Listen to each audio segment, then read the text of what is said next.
حافظ شیرازی کے lecture series کے تحت آج 5ویں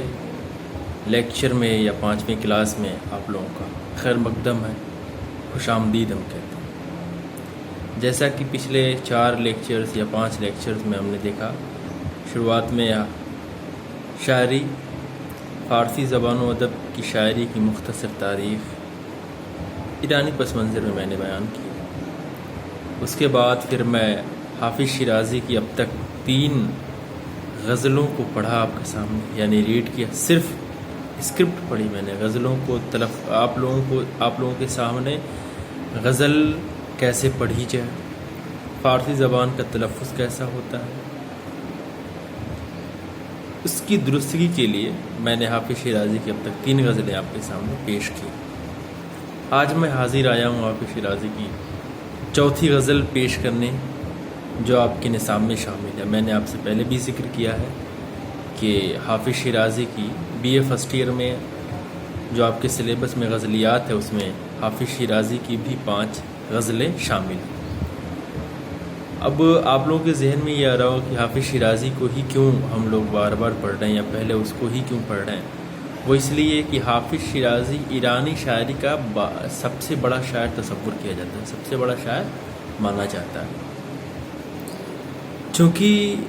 حافظ شیرازی کا بیشتر حصہ یا حافظ شیرازی کے مضامین کا زیادہ تر حصہ تصوف پر مبنی ہے، یا تصوف کے جو موضوعات اس کے ارد گرد گردش کرتے نظر آتے ہیں۔ تو جب ہم حافظ شیرازی کی غزل کو ایسے ہی جیسے میں نے بتایا کہ ریڈ کر کے مکمل کر لیں گے، اس کے بعد پھر ہم مختصر تصوف کی تاریخ رکھیں گے کہ تصوف کیا ہے، اس نے ادب پہ، انسانی روایات پہ، انسانی افکار پر، انسان کے رہن سہن پہ اور اس کے تہذیب و تمدن پہ کیا اثرات مرتب کیے، اس کے اوپر ہم مختصر تاریخ پیش کریں گے۔ ساتھ ہی حافظ شیرازی کے غزلیات کی جو دیگر خصوصیات ہیں اس پر بھی روشنی ڈالیں گے۔ تو آئیے ہم آج حافظ شیرازی کی 4تھی غزل کو پڑھتے ہیں۔ میں آپ کے سامنے حافظ شیرازی کی 4تھی غزل پیش کروں۔ غزل کا مطلب یوں ہے: صبا بے لطف بگو ان غزل رانا را، صبا بے لطف بگو ان غزل رانا را، کی سر بکوہ بیابان تو دادی ماں، شکر فروش کی عمرش دراز باد چیروں، شکر فروش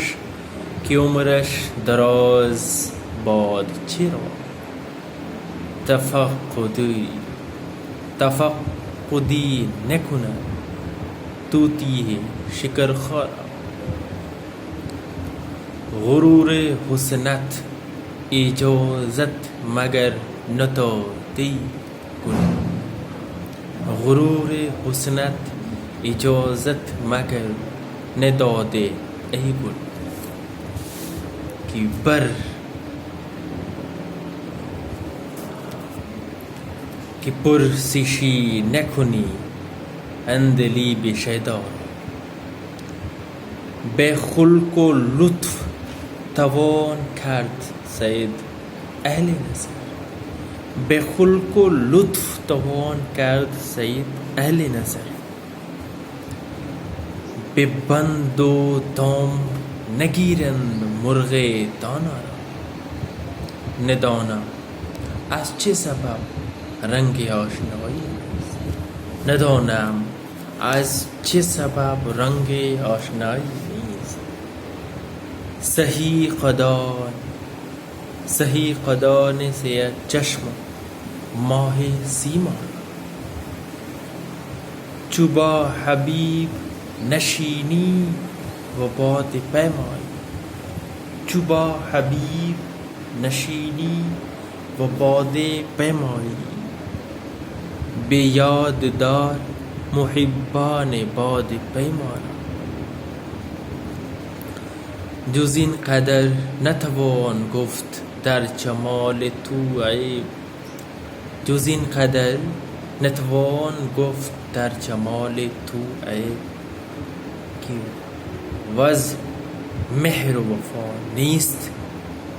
روی زیبا. حافظ اس غزل کا آخری شعر یعنی مقطع آپ کے سامنے پیش کرتا ہوں. در آسمان نے عجب کر به گفته حافظ، در آسمان نے عجب کر به گفته حافظ، سرود زهره به رقص آورد مسیحا صبا به لطف بگوان غزل رانا را، سر به کوه و بیابان تو داتے. یہ حافظ شیرازی کی آج ہم نے چوتھی غزل پڑھی یا چوتھی غزل ہم نے سنی، آپ لوگوں نے سنی. اب اس کو جیسے میں نے پڑھا ویسے ہی آپ لوگ اس کو پڑھنے کی کوشش کریں تاکہ آپ لوگوں کا تلفظ درست ہو. اور جو بھی سوالات ہوں آپ کمنٹ باکس میں پوچھ سکتے ہیں بنا جھجک. شکریہ.